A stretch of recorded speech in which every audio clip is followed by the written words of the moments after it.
Are protective styles really protective? Let's talk about it because we need to have an honest conversation. Protective styles could be the reason why you're not retaining length and your hair is in a constant cycle of dryness and breakage.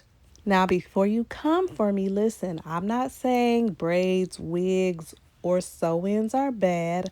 I'm saying the way they're being done, worn, and maintained is what's setting people back.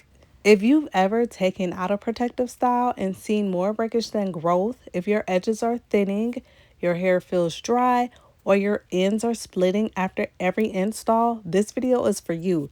Let's break down exactly what's happening and, more importantly, how to fix it. Let's start with what protective styles were supposed to do. Protective styles were meant to do just that, protect, by reducing manipulation, tucking your ends away, allowing you to retain moisture, and simplifying your routine so your hair can rest and retain length. But over time, protective styles became less about protection and more about convenience, appearance, and sometimes just straight up damage control. What we are now calling protective has become destructive when it's not installed or cared for properly. Let's dive deeper into how that's happening. Let's start with the biggest one, tension, or what I like to call the silent hairline killer. If your scalp is sore, your edges are raised, or your style lasts longer than your edges, it's not protective. It's pulling your follicles out. Braids that are too tight, wigs that are glued on day after day, sew-ins with braids pulled too tight underneath.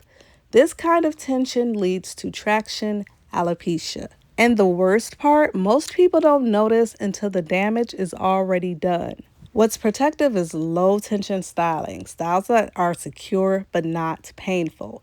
Your scalp shouldn't be red, your face shouldn't be lifted, you shouldn't have a headache, and your hairline shouldn't be struggling after every install. Next up, moisture neglect. You put your hair away for 4 to 6 weeks, but what's happening underneath? Out of sight does not mean out of mind. If your natural hair underneath a wig, weave, or braid style is dry and unmoisturized, it's breaking down. And when it's time to take the style out, you see it in your hands, not on your head. Hair thrives on hydration and sealing. That doesn't stop just because your hair is braided. So what should you do? Use a lightweight water-based leave-in or hydrating mist a few times a week. Follow with a light oil, not heavy butters, to seal the moisture in. If you wear wigs, take them off regularly and access your scalp. If you wear sew-ins or braids, create a scalp care routine you can do without taking down the style. Protective styles should lock moisture in, not dry your hair out. Now let's talk about something that almost never gets mentioned when we talk about protective styles. The hair you're adding could be part of the problem. Yes, I'm talking about synthetic braiding hair. Most synthetic hair, especially Kanekalon and Toyokalon, is coated in alkaline chemicals that can cause itching, inflammation, dryness, and even scalp burns in some people. If you've ever had braids installed and within 24 hours your scalp felt like it was on fire or your neck started itching like crazy, it's not just tight braids. It's the chemical coating on the hair itself. Here's the thing, that irritation can lead to excessive scratching, which creates tiny abrasions on the scalp. And then that inflamed, irritated scalp becomes a hostile environment for hair growth, and over time, repeated exposure can lead to follicle trauma, dryness, and breakage, even if the braids are installed correctly. So what you can do is pre-rinse synthetic hair in a mix of apple cider vinegar and water before installing. Use about 1 part vinegar to 2 parts water. Let it soak until you see a white film or bubbles, then rinse thoroughly. You can also look for itch-free or pre-treated braiding hair labeled ACV rinsed or hypoallergenic. And always moisturize your scalp and natural hair before adding extensions. Don't let dry strands meet dry synthetic fiber. I like to use the Design Essentials Almond and Avocado Daily Moisturizing Lotion for this purpose.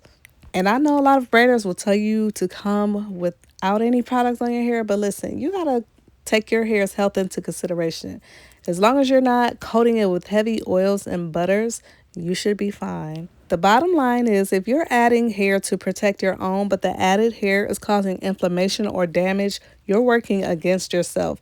Protective style should protect your actual hair, not just the style's appearance. Let's talk about installation and removal because this is where a lot of damage happens. During the install, people braid too tight, add too much extension hair, don't protect the ends. There's no moisturizing or sealing beforehand, just dry braiding. And there's no barrier between your natural hair and glue or thread. During the removal, people rush, they snatch styles out, comb dry hair, skip detangling, don't use a pre-poo, don't deep condition, just straight to the shampoo bowl, shampooing hair that is matted. That's not protective, that's setback after setback. Every style should start on clean, moisturized, detangled hair and come down with patience, product, and care. Otherwise, you're undoing months of progress in one day. Here's the truth. Although people wear protective styles because they're convenient and quote unquote low maintenance, they still require maintenance. And if you're not caring for your hair while it's put away, it will let you know through dryness, buildup, and breakage. Here's a simple maintenance plan. Cleanse your scalp every 2 to 3 weeks with a diluted shampoo or cleansing spray. Hydrate your braids or base every 3 to 5 days with a water-based mist and seal with a light oil. I like jojoba oil. You can also use avocado oil.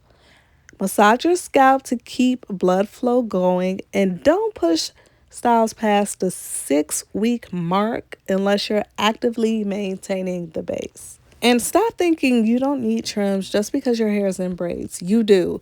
Breakage still happens in protective styles and needs to be addressed regularly.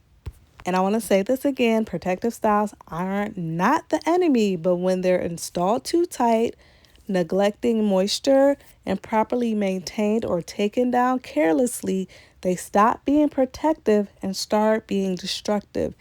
You deserve a style that gives your hair a break, not break your hair off. So the next time you install a protective style, ask yourself, am I actually protecting my hair or just covering it up? If this video gave you a reality check or taught you something new, hit that like button and subscribe because this is the channel for all things healthy hair. Drop a comment below if you've ever had a protective style that turned into a disaster. And let me know if you want me to create a video all about how to safely prep your hair for braids, wigs, and sew-ins so you're not losing length. And as always, thank you for watching, and I'll see you next time.